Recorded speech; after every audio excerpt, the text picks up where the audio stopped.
प्यारे विद्यार्थियों, YouTube channel AK commerce point में आप सभी का हार्दिक स्वागत है।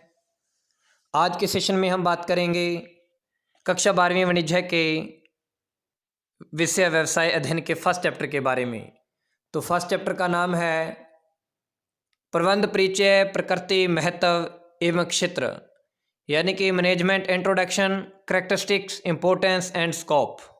तो आज का जो हमारा महत्वपूर्ण अध्ययन बिंदु रहेगा वो है प्रबंध का अर्थ एवं परिभाषा सहित परिचय का अध्ययन। तो चलिए हम जानते हैं प्रबंध के अर्थ के बारे में, अभिप्राय के बारे में।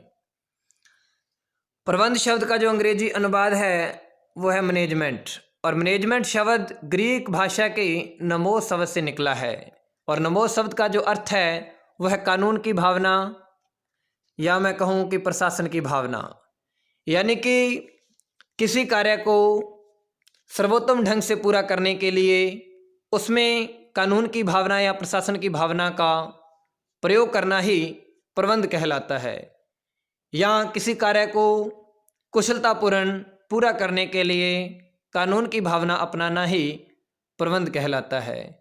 इसी प्रकार हम मैनेजमेंट शब्द को अंग्रेजी में डिवाइड करके देखते हैं। Manage plus man plus T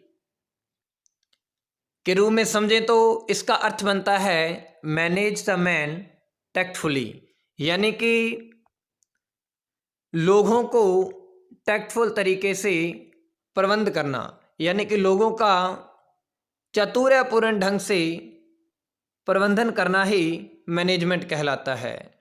तो इसी प्रकार विस्तृत शब्दों में जाने तो अर्थ है कि किसी संगठन के उपलब्ध सीमित मानवीय एवं भौतिक संसाधनों का प्रभावपूर्ण तरीके से एवं कुशलतापूर्वक तरीके से उपयोग करने की प्रक्रिया को ही प्रबंध कहते हैं। तो चलिए अब जानते हैं परिभाषाओं के बारे में। तो एफ.डब्ल्यू. टेलर वैज्ञानिक प्रबंध के जनक कहलाते हैं। तो इनके अनुसार प्रबंध का अर्थ है कि प्रबंध यह जानने की कला है कि हमें क्या करना है और उसे करने का सर्वोत्तम एवं मितव्ययितापूर्ण तरीका क्या है।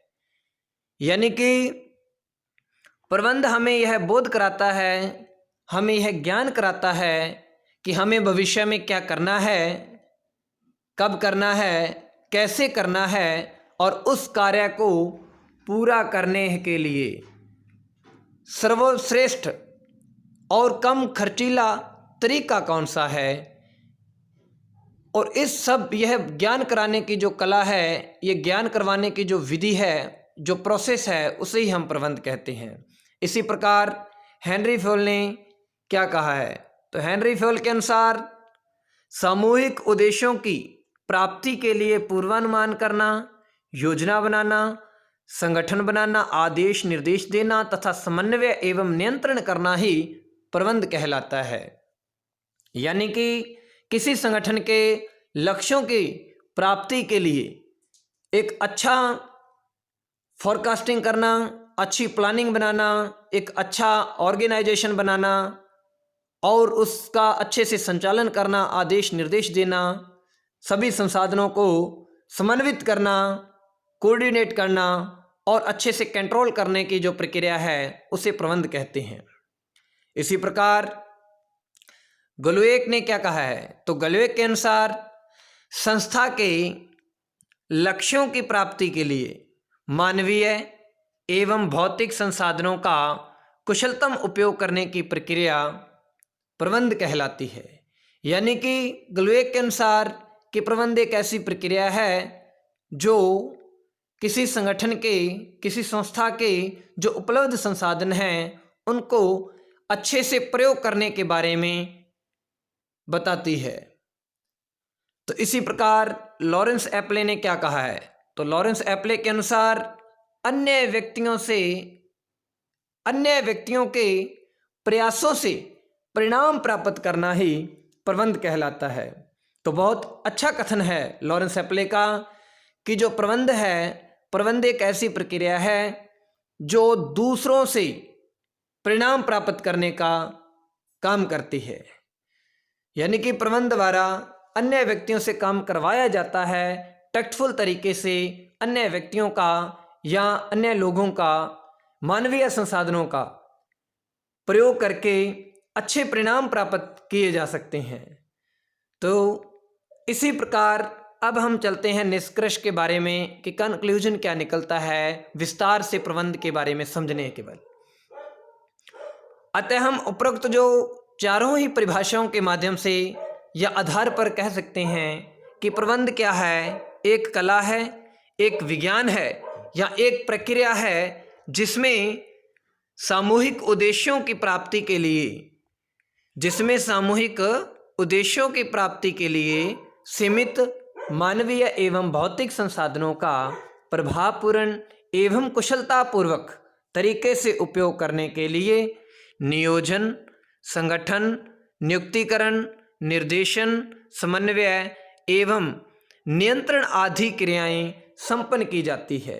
यानी कि मैनेजमेंट प्रोसेस यानी कि जो प्रबंध है ये एक व्यापक प्रक्रिया है, बहुत लंबी प्रोसेस है जिसके अंतर्गत नियोजन, संगठन, नियुक्तिकरण, निर्देशन, समन्वय एवं नियंत्रण जैसे कार्य संपन्न किए जाते हैं। और इन कार्यों के माध्यम से जो किसी संगठन के, किसी संस्था के जो लक्ष्य होते हैं उन्हें पूरा किया जाता है।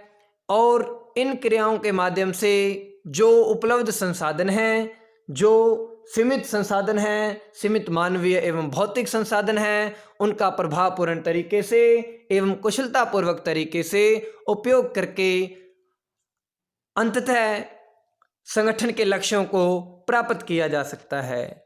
तो आज जैसा कि हमने प्रबंध के परिचय के बारे में विस्तार से जाना है, तो आप सभी बच्चों से अनुरोध है कि आप इस जो नोट्स का जो आज का जो हमारा अध्ययन बिंदु है, आप इसका स्क्रीनशॉट लेकर अपनी नोटबुक में साफ साफ हैंड राइटिंग में उतार लें।